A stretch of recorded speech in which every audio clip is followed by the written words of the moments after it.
Hey there, welcome back to Story Slices, where we slice through the best Reddit tales just for you. Let's dive right into the first story. The first one is the Tittle story, and it starts like this. I never thought I'd be in a battle with a homeowners association, especially since I don't even belong to one. But life has a funny way of throwing curveballs when you least expect them. This is the story of how I discovered an homeowner association was illegally tapping into my mountain cabin's electricity, and the wild ride that ensued as I fought to put an end to their theft. My name's Jack, and I've owned a small cabin in the mountains of Colorado for about 15 years now. It's nothing fancy, just a cozy 2-bedroom getaway my wife Sarah and I use to escape the hustle and bustle of city life a few times a year. We love the peace and quiet, the crisp mountain air, and the stunning views of the surrounding peaks. Our cabin sits on 5 acres of land, bordered by national forest on 2 sides. The nearest neighbors are about a half-mile down the road. Or at least, that's what I thought until a few months ago when this whole ordeal began. It was a chilly Friday evening in October when Sarah and I arrived at the cabin for a long weekend. As we pulled up the gravel driveway, I immediately noticed something odd. There were tire tracks leading off to the side of our property, disappearing into the trees. That was strange. We'd never seen anyone driving onto our land before. "Did you see those tracks?" I asked Sarah as we got out of the car. She nodded, frowning. "Yeah, that's weird. Maybe someone got lost and had to turn around?" "Maybe," I said, but something didn't feel right. I made a mental note to investigate further in the morning.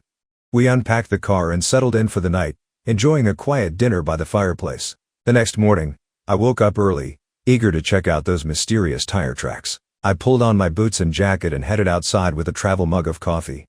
Following the tracks through the trees, I pushed through some dense underbrush before emerging into a small clearing. What I saw there stopped me dead in my tracks. There, nestled among the pines, was a small utility shed I'd never seen before. It looked newly constructed, maybe only a few months old at most. But the truly shocking part was the thick black cable running from the shed straight towards my cabin. My heart started pounding as I approached the shed for a closer look. There was a padlock on the door, but through a small window I could see electrical equipment inside, breaker boxes, meters, the works, and clear as day, I saw my cabin's main power line feeding into this setup. "What the hell?" I muttered, my mind racing. Someone had tapped into my electricity supply and was siphoning power to this shed. But who? And why? I stormed back to the cabin, my blood boiling. "Sarah," I called out as I burst through the door. "You're not going to believe this." I quickly filled her in on what I'd discovered. Her eyes widened in disbelief. "But how is that even possible? Who would do something like that?" "I don't know," I said, pacing the floor. "But I'm damn well going to find out." My first call was to the local sheriff's office. I figured this had to be illegal, and I wanted it on record immediately. The deputy who answered seemed skeptical at first, but agreed to send someone out to take a look. While we waited for the police, I decided to do some investigating of my own. I hiked along our property line, looking for any other signs of trespassing or unauthorized construction. That's when I spotted it. About 50 yards past our border was a cluster of buildings I'd never noticed before. There was a small clubhouse, a tennis court, and what looked like a community pool, all surrounded by a white picket fence. A sign on the gate read, "Pine Valley Estates, private property." My jaw dropped. How long had this development been here without us noticing? We didn't come up to the cabin super often, but surely we would have seen construction of this scale. It was like this little neighborhood had sprung up overnight. When I got back to the cabin, a sheriff's deputy had arrived and was examining the shed with Sarah. I quickly filled him in on what I'd discovered about the neighboring development. "Oh yeah, Pine Valley Estates," the deputy nodded. "They just finished building that place about 6 months ago. It's one of those fancy gated communities." "But how did they build all that without us knowing?" I asked, baffled. The deputy shrugged. "Construction moves fast these days, and if you're not up here all the time, it'd be easy to miss." He turned his attention back to the shed. "Well, Mr. Thompson, I can tell you right now this is definitely illegal. They've tapped into your power supply without permission. We'll need to open up an investigation." "So what happens now?" Sarah asked. "First things first, we'll get the power company out here to safely disconnect this setup," the deputy explained. "Then we'll track down whoever's responsible and file charges for theft of utilities." I nodded, still trying to process everything. "Any idea how much electricity they've stolen?" The deputy shook his head. "Hard to say without seeing your bills. But given the size of that development, I'd wager it's a significant amount." As if on cue, Sarah emerged from the cabin waving a stack of papers. "I just pulled up our online account," she said. "Our electric bills have more than tripled over the past 6 months." I felt my blood pressure rising again. We were talking thousands of dollars in stolen electricity.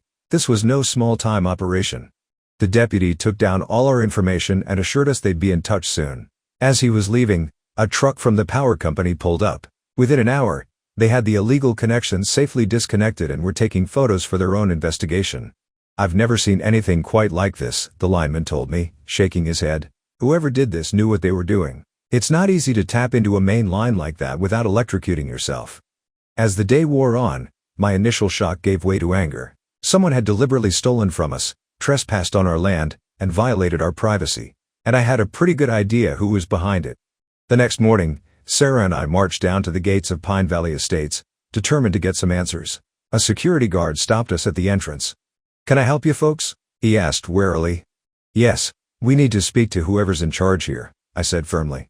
"We own the cabin up the hill, and we've discovered your community has been illegally tapping into our electricity." The guard's eyes widened slightly, but he kept his composure. "I see. Let me call the homeowner association president and see if he's available." A few minutes later, a sleek black SUV pulled up and a well-dressed man in his 50s stepped out. He approached us with an oily smile. "Good morning, I'm Robert Carile, president of the Pine Valley Home Owner Association. What seems to be the problem here?" I explained the situation as calmly as I could, though I could feel my temper rising with each word. Carile listened impassively, his smile never wavering. When I finished, he let out a chuckle that made my fists clench. "Oh my, there seems to have been quite a misunderstanding. Why don't you come up to my office and we can sort this all out?" Reluctantly, we followed him through the gates and up to a posh clubhouse. Carile ushered us into a wood-paneled office and gestured for us to sit. "Now then," he began, leaning back in his leather chair, "I assure you, Pine Valley Estates would never engage in anything illegal. There must be some confusion about the power situation." "There's no confusion," I said sharply. "You built a shed on our land and tapped into our power line. The sheriff and the electric company have already confirmed it." Carlyle's smile faltered slightly. "Ah, I see. Well, if there has been any oversight on our part, I'm sure we can come to an amicable solution. Perhaps some kind of rental agreement for the use of your land." I couldn't believe what I was hearing. This guy was trying to smooth talk his way out of blatant theft. "Rental agreement?" I sputtered. "You stole thousands of dollars worth of electricity from us. We want to be fully reimbursed, and we want that shed off our property immediately." Carlyle's facade of friendliness disappeared. His eyes turned cold as he leaned forward. "Now see here, Mr. Thompson. Pine Valley Estates is a very influential community. Many of our residents hold positions of power in this county. It would be in your best interest to work with us here." Was he actually threatening us? I stood up, my chair scraping loudly across the floor. "Are you trying to intimidate us, Mr. Carile? Because I can assure you, that's not going to work. We'll see you in court." With that, Sarah and I stormed out, leaving Carlyle sputtering behind his desk. As we walked back to our cabin, Sarah squeezed my hand. "What are we going to do, Jack?" she asked worriedly.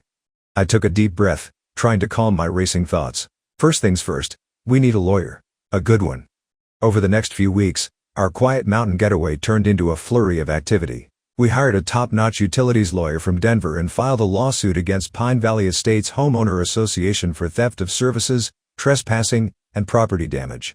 The homeowner association's response was swift and aggressive. They countersued, claiming they had an easement agreement with the previous owner of our land that allowed them access to the power line. It was complete nonsense. Of course, we'd bought the cabin 15 years ago and there was no such agreement in our deed. As the legal battle heated up, we started receiving anonymous threatening phone calls and letters. The message was always the same: drop the lawsuit or face the consequences. We reported each incident to the sheriff, but they were never able to trace the source. One evening, about a month into the ordeal, I was up at the cabin alone doing some maintenance when I heard a vehicle approaching. I stepped outside to see a black SUV idling at the end of our driveway. Two large men in suits got out and started walking towards me. My heart raced as I quickly ducked back inside and locked the door. I grabbed my phone, ready to call a cop, when there was a loud knock. "Mr. Thompson?" a gruff voice called out. "We represent Pine Valley Estates. We'd like to have a word with you." "I have nothing to say to you," I shouted back. "My lawyer handles all communication. Leave my property now or I'm calling the sheriff." There was a long pause, then I heard the men muttering to each other. Finally, heavy footsteps retreated and car doors slammed. I watched through the window as the SUV backed out and drove away. Shaken, I immediately called Sarah and our lawyer to fill them in. This intimidation tactics were getting out of hand. Our lawyer advised us to install security cameras around the property, which we promptly did. As the weeks dragged on, we were shocked to discover just how deep Pine Valley's influence ran in the local community. Every time we thought we were making progress with our case, we'd hit another roadblock. Paperwork would mysteriously go missing at the courthouse. Witnesses would suddenly become unavailable or change their stories. It was beyond frustrating, but we refused to give up. We knew we were in the right, and we were determined to see justice done. The turning point came about 3 months into the legal battle. Our lawyer managed to track down the contractor who had installed the illegal power connection for Pine Valley. Faced with the threat of criminal charges, he agreed to testify against the homeowner association. His sworn statement was damning. He revealed that Robert Carile had personally hired him to tap into our power line, fully aware that it was illegal. Carile had promised to take care of any problems if they were caught. Armed with this new evidence, we pushed for a speedy trial. The case finally went before a judge 6 months after we discovered the theft. The courtroom was packed as the trial began. It seemed like half the county had turned out to watch the proceedings. Robert Carile sat at the defendant's table, looking smug as ever in an expensive suit. Our lawyer presented a rock-solid case. He showed the judge photos of the illegal connection, our inflated electric bills, and the contractor's damning testimony. The homeowner association's lawyer tried to argue that it was all a misunderstanding, but their defense was weak at best. When it was Carlisle's turn to testify, his arrogance finally got the better of him. Under intense questioning from our lawyer, he eventually snapped. "Fine," he shouted, his face red with anger. "Yes, we took their power. So what? We're an upscale community bringing jobs and tax revenue to this backwater county. We needed that electricity for our amenities. Who cares if we borrowed a little juice from some part-time cabin dwellers?" The courtroom erupted in shocked murmurs. The judge had to bang his gavel several times to restore order. I couldn't believe Carile had actually admitted to the theft in open court. It took the judge less than an hour to reach a verdict. Pine Valley Estates Homeowner Association was found guilty on all counts.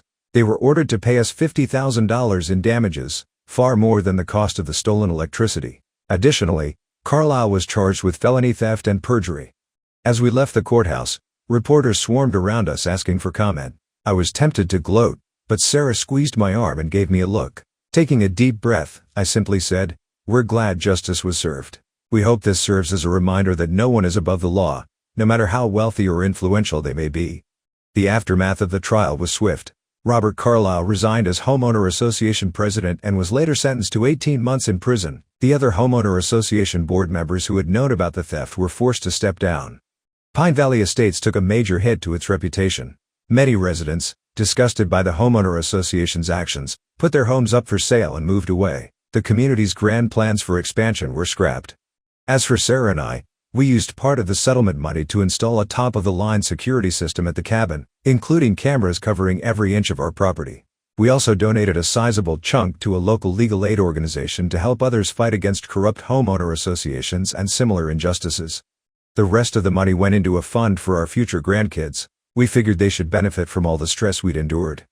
It's been about a year since the trial, and things have finally started to calm down. We still get the occasional dirty look from Pine Valley residents when we're in town, but most people have been supportive. Several of our neighbors even apologized for not believing us at first. The old utility shed was demolished, and we planted a grove of aspen trees in its place. Every time I look at those saplings, I'm reminded of the importance of standing up for what's right, no matter how powerful your opponent may seem. As for Pine Valley Estates, they're under new management now. The new homeowner association president actually reached out to us a few months ago, asking if we'd be interested in joining their association. Sarah and I had a good laugh over that one. "Thanks, but no thanks," I told him. "We prefer to generate our own power." Update. It's been 5 years since our legal battle with Pine Valley Estates, and I'm happy to say life has mostly returned to normal. Sarah and I still enjoy our quiet weekends at the cabin, though we're a bit more vigilant about checking our property lines these days. The aftermath of the trial had some unexpected consequences, both good and bad. On the positive side, our case sparked a county-wide review of homeowner association practices. Several other communities were found to have engaged in various forms of misconduct, from misuse of funds to discriminatory policies. The county commissioners established a task force to oversee homeowner associations and ensure they operate within the law. We also became somewhat reluctant local celebrities. For months after the trial, people would stop us in the grocery store or at restaurants to shake our hands and thank us for standing up to Pine Valley. It was a bit overwhelming at first, but it felt good to know we'd made a difference. However, Not everyone was thrilled with the outcome. A small but vocal minority in the area viewed us as troublemakers who had driven away potential economic growth. We received a few nasty letters and had some unpleasant encounters in town, but nothing as serious as the threats we'd faced during the trial. As for Pine Valley Estates, they struggled for a while after the scandal. Home values plummeted, and many residents moved away. The fancy amenities that had been powered by our stolen electricity fell into disrepair as the homeowner association couldn't afford to maintain them. About 2 years ago, the remaining residents voted to dissolve the homeowner association entirely. The community is now just a regular neighborhood without any special rules or fees. Ironically, property values have started to rebound since then, as people appreciate the freedom from homeowner association restrictions. We thought that was the end of it, until last month when we received an unexpected letter. It was from Robert Carile, the former homeowner association president who'd gone to prison for his role in the electricity theft. He was out now, and he wanted to meet with us. My first instinct was to throw the letter in the trash, but Sarah convinced me to hear him out. "He can't hurt us anymore, Jack," she said. "Maybe he wants to apologize." So, with some trepidation, we agreed to meet Carile at a neutral location, a coffee shop in town. As we waited at a corner table, I couldn't help feeling nervous. What if this was some kind of trick? But when Carile walked in, he looked nothing like the arrogant man we'd faced in court 5 years ago. He seemed older, more worn down, his once designer clothes now shabby and ill-fitting. "Mr. and Mrs. Thompson," he said quietly, extending his hand. "Thank you for agreeing to meet me." We shook hands cautiously and invited him to sit. For a moment, nobody spoke. Then Carile took a deep breath. "I owe you an apology," he began. "What we did to you was inexcusable. I've had a lot of time to think about my actions, and I'm deeply ashamed." I nodded, still wary. "Go on." Carile explained that his time in prison had been a wake-up call. He'd lost everything: his wealth, his status, his family. His wife had divorced him while he was inside, and his kids refused to speak to him. "I realized that I'd become so obsessed with success and appearances that I'd lost sight of basic right and wrong," he said. "I convinced myself that the rules didn't apply to me, that I could do whatever I wanted as long as it benefited Pine Valley." He went on to tell us that he'd been working with a therapist to address his narcissistic tendencies and sense of entitlement. As part of his rehabilitation, he was making amends to those he'd wronged. "I know words aren't enough to make up for what I did," Carile said, "but I wanted you to know that your stand against us had a real impact. You forced me to face the consequences of my actions and reevaluate my entire life." Sarah and I exchanged glances. His apology seemed sincere, but after everything we'd been through, it was hard to just forgive and forget. "We appreciate you saying this, Mr. Carile," Sarah said carefully, "but you have to understand, your actions caused us a great deal of stress and hardship." Carile nodded solemnly. "I know, and I don't expect forgiveness. I just hope that by apologizing in person, it might help bring some closure for all of us." As we talked further, Carile shared more about his experiences in prison and his efforts to turn his life around. He'd been volunteering at a local homeless shelter and was planning to start a support group for white-collar ex-cons to help them reintegrate into society. "I can't undo the past," he said, "but I can try to use my experiences to help prevent others from making the same mistakes." By the end of our meeting, I found my anger towards Carile had largely faded. Don't get me wrong, I hadn't forgotten what he'd done, and I certainly wasn't ready to invite him over for dinner. But I could see that he was genuinely trying to change, and that counted for something. As we stood to leave, Carile handed us an envelope. "This isn't much, but I wanted to offer some additional restitution," he said. "Please consider donating it to a charity of your choice." Inside was a cashier's check for $10,000. Sarah and I were stunned. "You don't have to do this," I started to say, but Carile held up his hand. "I want to," he insisted. "It's not nearly enough to make up for everything, but it's a start."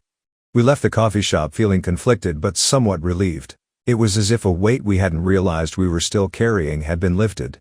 After some discussion, Sarah and I decided to donate Carile's money to a local environmental group working to protect the mountain ecosystem around our cabin. It felt like a fitting way to turn something negative into a positive for the community.